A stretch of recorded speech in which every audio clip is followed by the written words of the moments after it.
স্বৈরাচার ও ফ্যাসিস্ট বিরোধী আন্দোলনে ছাত্র জনতার সঙ্গে রাজপথে নেমে গুলিবিদ্ধ হন যুবক আবুজর শেখ।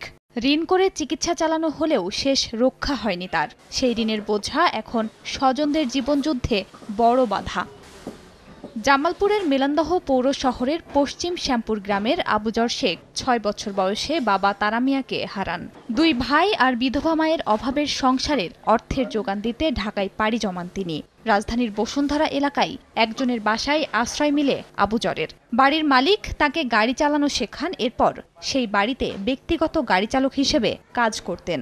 দুই ভাইয়ের সংসারে স্ত্রী সন্তান থাকলেও বিধবা মা সুফিয়া বেগম, নানি ও এক নিঃসন্তান খালার ভরণ পোষণের দায়িত্ব পড়ে অবিবাহিত আবুজর শেখের উপর। বাড়ির পাশে ঘর তোলার জন্য জায়গা কেনেন তিনি, ইটও কেনা হয়। তবে বসুন্ধরা এলাকায় ১৯ জুলাই গুলিবিদ্ধ হন আবুজর।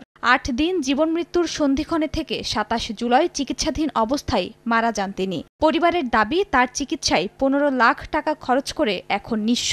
গুলি খায় বাবা ২৭ তারিখে বাবা দুনিয়া বিচারে গেল। বাবা তো আমার সবকিছুই চালাইতো। শুনতেছি রেলের জায়গাটা নিয়ে নিবে, রেলের জায়গা নিলে ওর কবরটা পুরোটাই ভাঙা পড়বে। আমার মা এর জন্য সারাদিনই কান্না করে। কবরটা যদি সংরক্ষিত করে সরকার, এটাই আমার সরকারের কাছে চাওয়া। এদিকে সদর উপজেলার ডেঙ্গরগড় গ্রামের ফারুক হোসেন সাভারের রাজ্জাক কাঁচা বাজারে মুরগির দোকানে কাজ করতেন। ছাত্র জনতার সঙ্গে পুলিশের সংঘর্ষে দোকান বন্ধ করতে গিয়ে গুলিবিদ্ধ হয়ে প্রাণ হারান তিনি। এক ছেলে ও এক মেয়ে নিয়ে স্ত্রীর জীবনে নেমে এসেছে অন্ধকার। বাবা যখন ঢাকাতে আসতো আমি রাস্তার খাড়াই থাকতাম। এখন বাবা নেই, এখন কে আদর করবে আমাকে?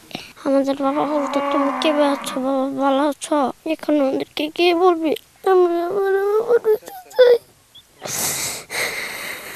আমার দুইটা সন্তানের লেখাপড়ার জন্য আমি অনেক চাপে পড়ে গেছি। রাজধানীতে বৈষম্য বিরোধী আন্দোলনে জামালপুরের ১৬ জন নিহত হন। তাদের বেশিরভাগেরই পরিবারের সদস্যরা দুর্বিষহ জীবনযাপন করছেন।